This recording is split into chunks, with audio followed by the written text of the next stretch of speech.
Top of the morning, Dan and Amy. We were just talking about cliches that turn out to have more than quotidian value. And David Foster Wallace's 2005 commencement address to Kenyon College that has great applicability today. More cliches that turn out to be true and have real-world applicability. How about never say never? How about never is a long time? Because some never Trumpers are now becoming never Bidens. Oh, do tell. Interesting piece by Eli Lake over at the Free Press, Barry Weiss's outlet. Cliff Asness is a Republican donor who says he spent well over seven figures to support Nikki Haley. And he says that my never again is trumping my never Trump these days. He said, Biden is a huge disappointment, really a moral outrage, with this arms embargo being only the latest and greatest outrage.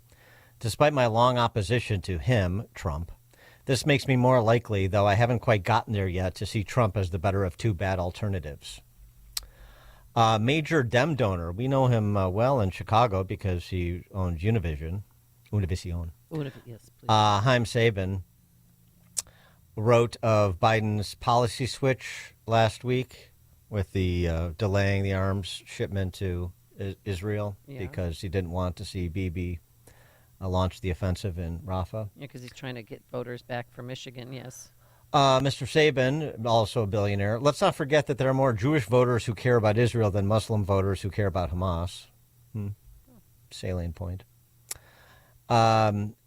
Bill Ackman, who has been getting mugged every time he turns around by the reality of his affiliation with the Dem Socialists, called the same move that these other two gentlemen mentioned one of the worst acts against an ally of a sitting president ever. Hopefully this means he won't be sitting for longer. Ouch. David Friedman, who served as Trump's ambassador to Israel and has been in touch with many Trump skeptic Jewish donors, told Eli Lake for this piece. Though he has no official role in the campaign, he has seen more Jewish money coming in for Trump in this election. He said, did Friedman, I think the announcement on Wednesday was the last straw for people already leaning very close to going for Trump. There's clearly a change going on. People are active in politics with big money. People who were never Trumpers or reluctant, hold your nose Trumpers, are telling me that Trump has to win. Well, and that may in part explain where Trump stands in the snapshot polling of the day, the best position he's been in 8 years of polling on Trump. And it's not just because of Jewish voters like these individuals profiled in the Eli Lake piece, but it's that same sentiment across different issue sets for different constituencies that are driving sort of the same net conclusion, I would submit. Boy, never Trumpers to never Bidens. Interesting. For more on this and other related matters, including, of course, the debates that are now scheduled, Noah Rothman joins us, senior writer at National Review, author of The Rise of the New Puritans, Fighting Back Against Progressives' War on Fun. Noah, thanks for being with us. Appreciate it. My pleasure. Thanks for having me. You know, I don't want to overstate the profile that Eli Lake offers, but it is these little movements in the close races across different constituent groups start to add up to, substantial impacts in swing states, don't they? They do. Depends on the geographic distribution. I'd be very skeptical of the notion that American Jews are becoming blood red Republicans. Pare back that one, especially in part because, A, they have historical ties to the Democratic Party, and B, American Jews have a tendency to look skeptically on Israel necessarily, not the existence thereof, but its conduct, especially when it comes to self-defense. Israel as a cause has always had more salience and relevance with American evangelical voters, even than it does necessarily Jews, who are more inclined towards the Republican Party anyway. So it's easy to overstate the case. I mean, Joe Biden's conduct when it comes to his support for the defense of Israel is indefensible, not just from a moral perspective, but from a strategic perspective. It is utterly blind, blinkered, self-contradictory, and self-defeating. So anybody who has an interest in America's national security, in its interest in that region, should probably share, for example, Cliff Asness's comment to Eli. But as Asness said, I'm not there yet. And I think that's pretty relevant. Donald Trump has to make the sale. He can't just count on Joe Biden to do it for him. He's got to create positive reasons for people to reconsider their political affiliations. Joe Biden's creating a lot of negative ones, but Donald Trump has to capitalize on it. Oh, there's no question. I mean, it's two incumbents, so it's not like it's just a referendum on the incumbent, although it is somewhat a referendum on their respective records, and this is where you see movement in Trump's direction. And so what's your sort of analysis of why Trump accepted the debate challenge from Biden with the networks that are going to be sponsoring and the moderators that are going to be moderating? Sort of the terms that at first blush seem pretty favorable to Biden. They seem incredibly favorable to Biden. I was shocked, frankly, the extent to which the campaign just jumped on these terms and appeared to have no reservations about them. I imagine in the light of day today, that decision probably doesn't seem especially wise. As you said, Joe Biden gets to pick the networks essentially. He's limited roughly, the criteria limits it to roughly 4 networks. It says the moderators have to have their own stable of staff, on those networks, as opposed to outside contributors like, for example, Hugh Hewitt, who was brought in to moderate the NBC debate. No audience, which Donald Trump thrives on. He thrived absolutely in building on the energy of a live audience. Without that, he's at a real deficit. And Joe Biden's going to do his best to get under Donald Trump's skin and try to expose this intemperance that was one of his real deficits in 2020.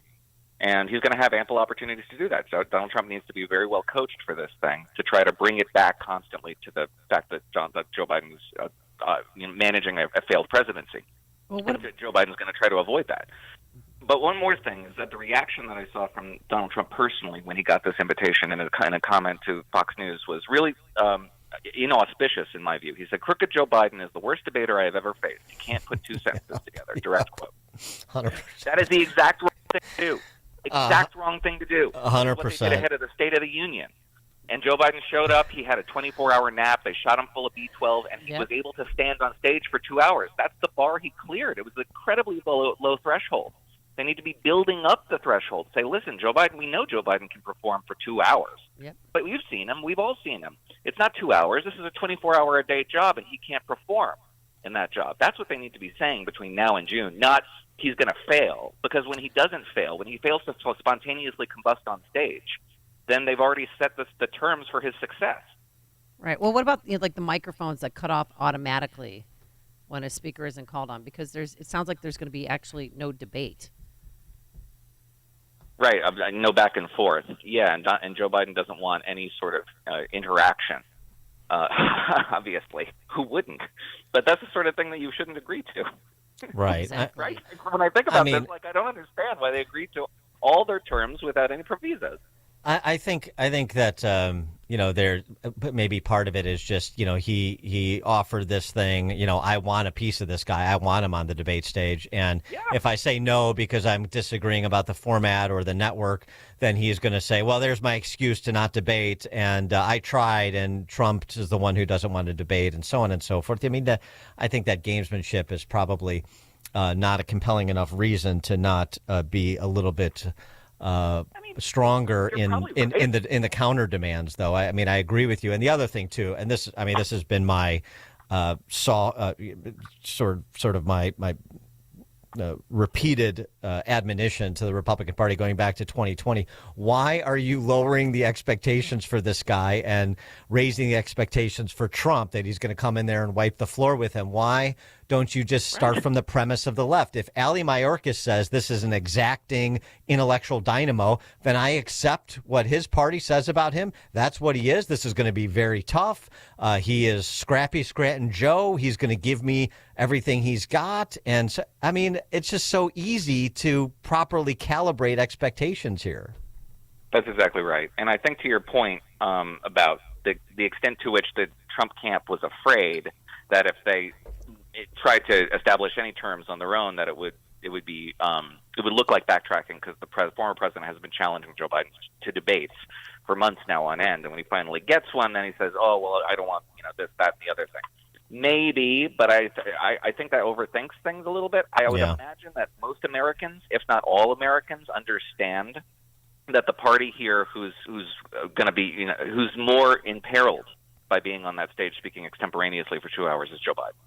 I think everybody understands that. So even if the president were to come back with, say, let's have this or the other term changed modestly in my favor, I don't think that would have registered with voters as backtracking necessarily. All Americans are going to watch this like you watch a high wire act. We're going to be watching it through gritted teeth. Yeah. Oh yeah. Clenching our fists and hoping desperately that nobody succumbs to some sort of a disaster on that stage. Well, he's got to hit with the facts. I mean, he can't come. He's like, what was the inflation rate when you took office, President Biden? What was it? Because he believes it was at 9% when it was at 2%. I mean, just get him on the facts and make him look. We'll just expose all the lies, don't you think? Be prepared to fact check him in real time, and be prepared to endure a lot of efforts to incite him into emotional outbursts. Mm-hmm. That's probably going to be Joe Biden's strategy. Well, and it's also going to be Jake Tapper. Very well coached. It's going to be Jake Tapper and Dana Bash's strategy too. Well, I mean, hopefully. So since Candy Crowley's very infamous interjection in the 2012 debate, where she tried to do some live fact checking, moderators from all the networks have been very conscious about avoiding that, intervening so egregiously on behalf of one candidate. Mm-hmm. So I wouldn't expect to see the moderators make themselves into the main attraction here during this debate, which is why it's incumbent on Donald Trump to be that well informed. They'll try to again, without the audience, it's a very different affair here. This is going to be far more downbeat, I would imagine, than past debates on what we're used to, the spectacle, the combat. So I don't know what to expect. But you don't have to interject. I mean, you just phrase the question in a way that is, provocative to try to. You don't need to interject. In fact, you just fact check in the question. Donna, you repeatedly claim election irregularities. The vote wasn't fair in 2020. Blah blah blah. But you went through court. The courts didn't find anything. You keep repeating them. Why do you keep repeating things you know to be untrue? Questions like that, right? That'll happen, and they'll probably and you could say that same thing to Joe Biden. And there'll probably be pointed questions to Joe Biden as well. Mr. President, you inherited the inflation was at 2% when you came into office, and then it spiked as a result of X, Y, Z. And you say that it has everything to do with Putin or what have you. How do you explain this? That sort of thing I would expect. Pointed questions are certainly going to be delivered to both candidates for sure. Well, but the framing, as you say, is most likely going to favor a Democratic narrative, and it's incumbent on Donald Trump to keep reminding the voters of the presidency, the acts of the president that have been injurious to your political and economic health, while Joe Biden consistently attempts to remind voters of the style, comportment, and behavioral deficiencies that the voters turned against in 2020. That's what he's going to try to remind everybody of. He's not going to want to talk about his presidency, so Donald Trump will have to do his best to talk only and exclusively about Joe Biden's record. Yeah, no, they're all going to say, why did you try to overthrow the government in 2020? Go. But something else I wanted to get your view on, the timing of it. Man, I mean, a June 27th presidential debate, that even with early voting being backed out, that's still really early. No, they're both presumptive nominees. Yeah, they wouldn't even have secured the nomination of their respective parties. Yeah, but if you think Biden tanks, that they'll try and replace him at the DNC here in Chicago? I don't. I think that's a fantasy. There will definitely be talk. I mean, if he just completely face plants on that stage, there will definitely be panic. Mm-hmm. But part of the strategy, as some have speculated, and I think it's reasonable speculation, is that having this so early gives it time to fade as a memory. Yeah. And not be as relevant to voters in November. There's also the September debate, which will be far more relevant by the time voting gets around. But yeah, this foray into this exercise, I think, is probably just an attempt to test the waters, allay some concerns from Democrats. Again, back to that State of the Union. Democrats were ebullient with Joe Biden's performance, merely because he showed up, merely because it demonstrated that he could stand there for 2 hours and be reasonably cogent in ways that they didn't even know was possible. The bar is set so low for Joe Biden's success The goal between now, for Republicans, the goal between now and June 27 is not to say this guy is an empty suit who can barely stand on his 2 feet. It's to say that, yes, he's an accomplished debater who's been in the political arena for 50 years. He's a very accomplished politician. He knows how to navigate these environments. But it's only these environments that he knows how to navigate. And you know as well as I do that he is not up for this job and the demanding nature of it over the course of an entire 4-year term. He can't do that. He can do this. And that's what they need to start prepping the beaches for. Some sort of a narrative that says, okay, Joe Biden performed okay today, but will he perform okay for the next 4 years? Do you think this moves up or moves back Trump's timeline and announcing a running mate? Does he want the running mate to be part of the discussion of that debate, or does he want to put it off until after the debate and before the convention? Well, I don't know. I mean, that's a good question. I don't know. I don't know why it would be a relevant factor to a presidential debate. Really? Well, because they're both done. Because they're both done, and after the next term, whoever gets it, they're done. So you're already thinking about succession. We are. Yeah. Are they? Well, I mean, I have seen no indication that Donald Trump is interested in grooming a successor. Well, no, I don't. Certainly not for Joe Biden. Well, but I think voters are. I mean, you see it with the desire for DeSantis, and you all that talk during the primary of Trump can serve 2 years. I'm not saying this was going to happen, but Trump can serve 2 years and then turn it over to DeSantis and he can have 10. Or they want DeSantis now, or J.D. Vance because he's a 40-year-old heir to the America First policy agenda and so forth. So, I mean, I think a lot of voters are thinking about that because they know these are two octogenarians, basically, and we're going to have somebody else after whoever wins. It is just not in his character to share the spotlight. And the second he names a successor as a successor, not a vice presidential candidate, then the focus shifts from Donald Trump to the future. And I just don't think that's in him. I don't think he wants to relinquish the spotlight. Which is why I don't suspect that who he's going to choose as the running mate is necessarily going to be a person to assume the MAGA mantle and move it on into the 2030s. I really don't. Well, who do you think it's going to be? Look for somebody who, well, I'd have no idea. My speculation on that isn't even informed speculation.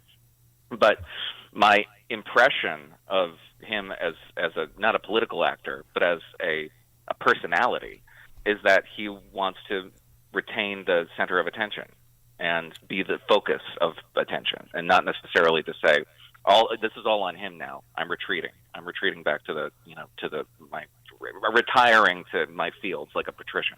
No, I agree with that. But I mean, but he is going to have a running mate, and that's going to be part of the conversation, and it necessarily implicates the future. So it's just a question of whether he wants to sort of include that as an asset in advance of the first debate, or if he wants to wait and roll that out at the convention. I'd just be interesting to see what the thinking is. Typically, the convention and the party itself has a pretty big role in the nomination process. That's true. But this will tell you a lot. This will tell you a lot about where Donald Trump's head is at and where he thinks the future of his movement is going. If he selects a really competent, accomplished, capable Republican politician with party credentials, and who is not just a creature of the Trump era, who actually has some roots in the Republican Party status quo ante, or if he chooses somebody who mimics his style, his affectation, and is more than willing to just serve as a second fiddle to the second Trump presidency, eventually to assume, it's the command of the movement. But if he chooses somebody who just really accentuates his own personality traits and features and is slavishly obedient to him, I think it'll tell you a lot about where the movement is going, or perhaps not going. Noah Rothman, senior writer at National Review, author of The Rise of the New Puritans, Fighting Back Against Progressives' War on Fun. Noah, thanks as always. Thank you. Thank you, and he joined us on our turnkey.pro answer line. It's what Chicago is talking about. It's Chicago's Morning Answer with Dan and Amy on AM 560. The Answer. Donald Trump Jr. here. Since January of 2021, the cost of living has increased by 17.9%. You can't get that money back, But you can stop your losses by diversifying into a gold IRA from my friends at Birch Gold Group. To learn more, get your free info kit on gold IRAs by texting the word SHELTER to 989898. That's SHELTER to the number 989898 to get your free info kit from Birch Gold now. Message and data rates may apply. When your home or business has an insurance claim, the next step is very important. The claim process with insurance can be tedious, hard to understand, and difficult to navigate. You need someone working